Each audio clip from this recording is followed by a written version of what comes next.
So another concept you'll hear talked about with individuals who are older is sarcopenia. And the European Working Group on Sarcopenia in Older People have a definition of this condition. And they say it's a syndrome that's characterized by progressive and generalized loss of skeletal muscle mass and strength with a risk of adverse outcomes such as physical disability, decreased quality of life, and even death. In order to make that diagnosis, they look at whether or not the individual has low muscle mass, plus then they also have to have either decreased muscle strength or low physical performance. When we look at individuals who are young compared to those that are old, what we generally see in some of the muscles that they look at is that there's decreased muscle mass, and there's more fat that's infiltrated into the muscle and around the muscle. If we look at the sensory systems, we know that there are problems with the sensory systems as one ages. Here again, some of them become somewhat problematic, but we can find ways of dealing with it. Certainly hearing can decrease for individuals. They either will have a conductive hearing loss where there's a problem either with the external ear or within the middle ear, or what most of our patients may have is a sensorineural hearing loss. There is an age-related hearing loss that's called presbycusis that is a decrease in the high-frequency sounds. This has huge impact on function because individuals may not be able to discriminate the sounds well. They may not be able to hear the instructions that physicians or the therapists are giving them, and they will definitely have difficulty many times in environments where there's a lot of background noise. So if they go out to a venue where maybe they're in the mall, or if they're going to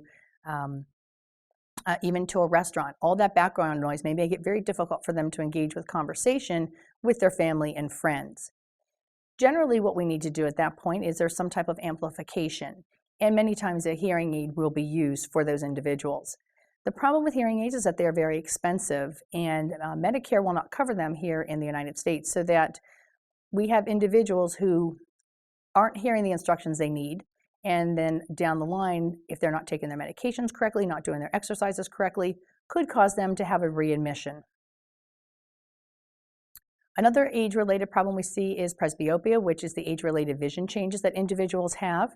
Generally, it affects the near vision first, so as individuals start to age, you'll start to see them holding their paper further from their face so that they can read the information on the paper.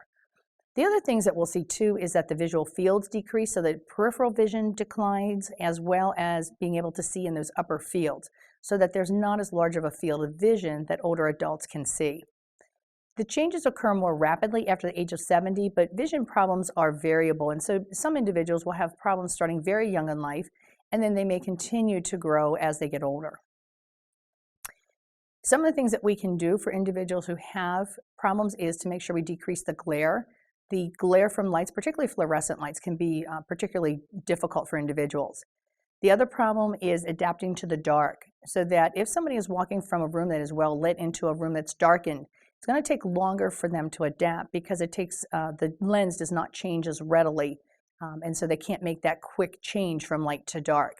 For an individual who is maybe walking from the door over to turn on a light, that could be a huge fall risk because now they're not able to really see where they're going. Older adults need to have more contrast so that things like stairs, if you have carpet on the stairs, or even if it's all hardwood, standing at the top, it looks like it's just one long slope. Putting something like electrical tape at the end of the stairs that's bright colored can help them to differentiate the different stairs. We may also have some difficulty as we get older with impaired color vision, so that being able to tell the difference between some of those really different colors, like maybe your light pinks and your purples and whites and beige, may be difficult. And while that may not seem problematic, it is a little problematic if you're trying to determine which pills you should take by their color. Depth perception can also be an issue, so that individuals may have difficulty trying to navigate curbs or steps. Many older adults, what they'll say is that, they may still be driving, but I limit it at night because my night vision is poor. And so we do see as we get older, night vision may be something that is difficult. With the adaptation difficulties occurring from a light to a dark room, we can also see that from looking near to far, so that if the individuals may be sitting there reading a book for half an hour and then goes to get up and walk, they may have difficulty adapting as they are looking further in the distance. And so they may need to take a second or two to allow the eyes to adjust before they actually start walking. Complex floor coverings can also be difficult. So if you go into office buildings or hotels, and sometimes the carpet is just really, really busy. And for somebody that is having difficulty, particularly if they're having some vestibular problems, that can be very disruptive and can cause them to feel unstable.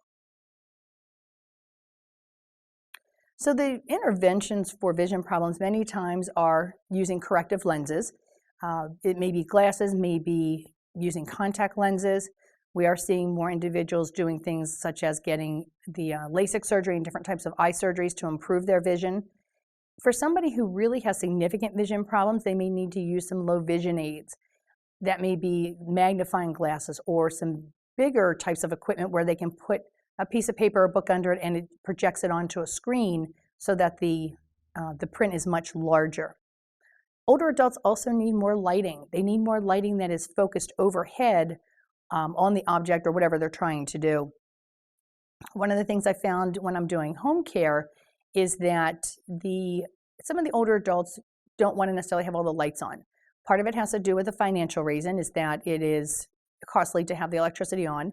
And at least in the city where I've done in Baltimore City, many of the row homes are not air conditioned.